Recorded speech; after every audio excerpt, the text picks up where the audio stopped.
नमस्कार, मी अश्विनी आपल्या चॅनलमध्ये तुमचे मनापासून खूप खूप स्वागत करते. 2.5 ग्लास पाणी भांड्यामध्ये घेतलं, त्याच्यामध्ये चमचाभर तेल टाकलं, थोडंसं मीठही टाकलेलं आहे आणि पाणी आपण गरम करून घेऊया. रोज रोज पोहे आणि उपीट खायचा कंटाळा आला, म्हटलं आज वेगळी काहीतरी डिश बनवूया. म्हणून आज मी मॅक्रोनी करते आहे आणि त्याची रेसिपी तुमच्या बरोबर शेअर करते आहे. आता आपण मॅक्रोनी काढून घेऊया ताटामध्ये. 2 वाटी मॅक्रोनी मी वापरणार आहे. त्याच्यासाठी 2.5 ग्लास पाणी ठेवलेलं आहे गरम करायला. पाणी गरम झाल्यानंतर ही मॅक्रोनी आपण पाण्यामध्ये टाकायची आहे. मॅक्रोनी करताना ती अगदी व्यवस्थित शिजवणं खूप महत्वाचं आहे. जर जास्त शिजली तर त्याचा गाळच होऊन जातो, चिखलच होऊन जातो. त्यामुळे आपल्याला लक्ष देऊन ही मॅक्रोनी शिजवायची आहे. ही मॅक्रोनी आपण 8 ते 10 मिनिटे पाण्यामध्ये उकळून घेणार आहोत. 10 मिनिटांनंतर चेक करायची. जर तुटत असेल सहज तर समजायचं मॅक्रोनी शिजलेली आहे. 10 मिनिटांनंतर आता आपण बघूया.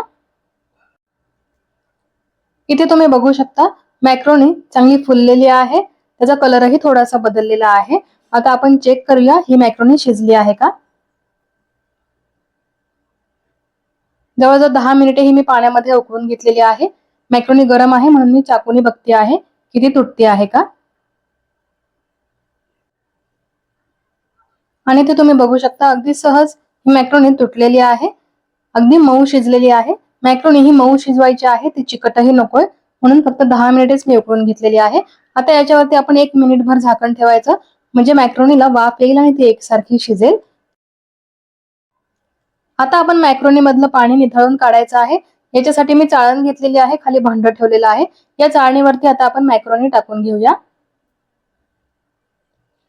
जास्त वेळ नाही, 1 मिनिटभरच फक्त झाकण ठेवलं होतं, नाहीतर ती ओव्हरकुक होऊन जाईल. म्हणून आपण थोडाच वेळ झाकण ठेवलं आणि लगेचच मॅक्रोनी मधलं पाणी गाळून काढलेलं आहे. आणि बघा अगदी परफेक्ट अशी ही मॅक्रोनी शिजलेली आहे. आता आपण याच्यावरती थंड पाणी टाकूया.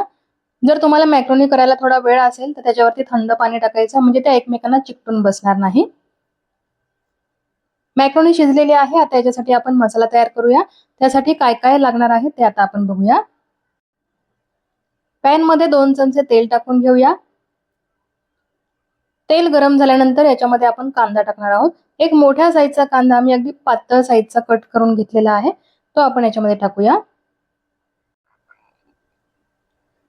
कांदा आता परतून घेऊया. कांदा जास्त जाळायचा नाही, म्हणजे ओव्हरकुक करायचा नाहीये, असा ओलसरच ठेवायचा आहे. तो खाताना असा ज्युसी ज्युसी लागायला पाहिजे, म्हणून कांदा खूप वेळ परतायचा नाही, अगदी थोडा वेळ परतायचा की नंतर याच्यामध्ये सिमला मिरची टाकायची आहे. एक सिमला मिरची मी अगदी पातळ चिरून घेतलेली आहे, ती टाकलेली आहे तेलामध्ये. ती सुद्धा आपण परतून घेऊया. सिमला मिरची सुद्धा थोडा वेळच परतायची आहे. मॅक्रोनी करताना भाज्या जास्त शिजवायच्या नाहीत, कमी शिजवून घ्यायच्या. त्याचा ज्युसीनेस टिकला पाहिजे अशा आपल्याला भाज्या परतून घ्यायच्या आहेत.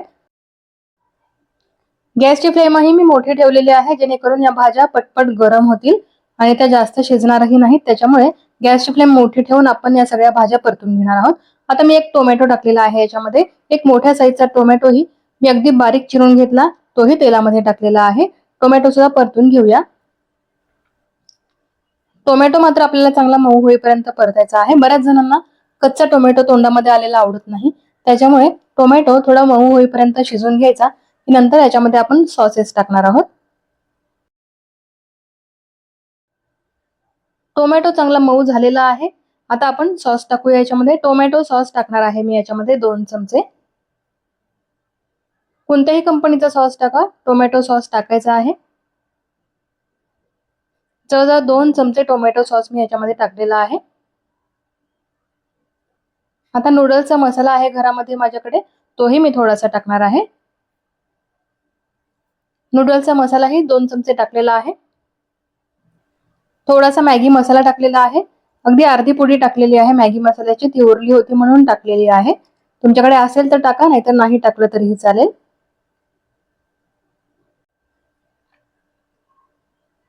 सगळे मसाले चांगले परतल्यानंतर आता याच्यामध्ये थोडंसं पाणी टाकणार आहे. जास्त नाही, अर्धी वाटी पाणी टाकणार आहे.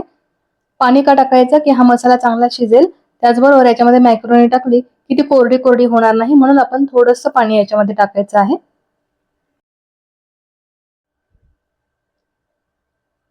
बघा अगदी थोडंसं पाणी टाकलेलं आहे, जास्त पाणी नाही टाकायचं. अर्धी वाटी पाणी फक्त टाकलेलं आहे. आता हे पाणी आपण उकळून घेऊया आणि नंतर याच्यामध्ये मॅक्रोनी टाकूया. बघा मसाला चांगला तयार झालेला आहे. सगळ्या मसाल्यांचा आणि भाज्यांचा इतका सुंदर सुगंध येतो आहे ना. मसाला चांगला शिजल्यानंतर आता आपण याच्यामध्ये मॅक्रोनी टाकून घेऊया. आणि मॅक्रोनी बघा अगदी मस्त सुटसुटीत झालेली आहे. दिसताना दिसते ना की किती मऊ शिजलेली आहे. अगदी परफेक्ट अशी मॅक्रोनी शिजलेली आहे. आता आपण मॅक्रोनीवरती 1 चमचा भरून ओरेगॅनो टाकूया. चांगलं मिक्स करूया. 3 ते 4 मिनिटे हे मॅक्रोनी आपण चांगली परतून घेणार आहोत. चांगली गरम करून घेऊया म्हणजे खायला अगदी मजेदार लागते. आपण अगदी घरगुती साहित्य टाकलेलं आहे. तुम्ही बघितलं ना, जास्तीचे मसाले नाही, काहीही नाही. घरात ज्या भाज्या होत्या त्याच फक्त मी टाकल्या. त्याचबरोबर नूडल्सचा मसाला टाकला आणि मॅगीचा मसाला टाकलेला आहे. त्याने सुद्धा इतकी भन्नाट चव येते ना मॅक्रोनीला. तुम्ही एकदा या पद्धतीने करून बघा, तुम्हाला नक्कीच आवडेल. 3 ते 4 मिनिटे मॅक्रोनी परतल्यानंतर आपण याच्यावरती 1 ते 2 मिनिटे झाकण ठेवणार आहोत. एक वाफ येऊ देणार आहोत. म्हणजे गरमागरम मॅक्रोनी खाण्यासाठी तयार होऊन जाईल.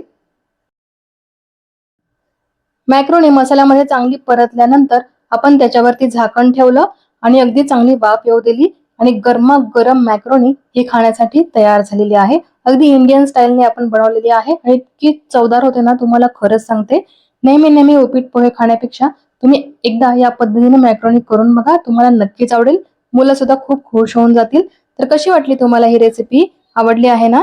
रेसिपी आवडली असेल तर व्हिडिओला लाईक करा, शेअरही करा आणि चॅनलवरती नवीन असाल तर चॅनलला जरूर सबस्क्राईब करा. बाजूची बेल आयकॉनही प्रेस करा. त्यामुळे तुम्हाला आपल्या चॅनलवरील नवीन नवीन रेसिपीचे नोटिफिकेशन हे लगेचच मिळणार आहे. मॅक्रोनी सर्व केल्यानंतर त्याच्यावरती ऑरेगॅनो टाकायचा आहे आणि मस्त गरमागरम मॅक्रोनीवर ताव मारायचा आहे. रेसिपी आवडली असेल लाईक करा, शेअर करा. पुन्हा भेटूया. धन्यवाद.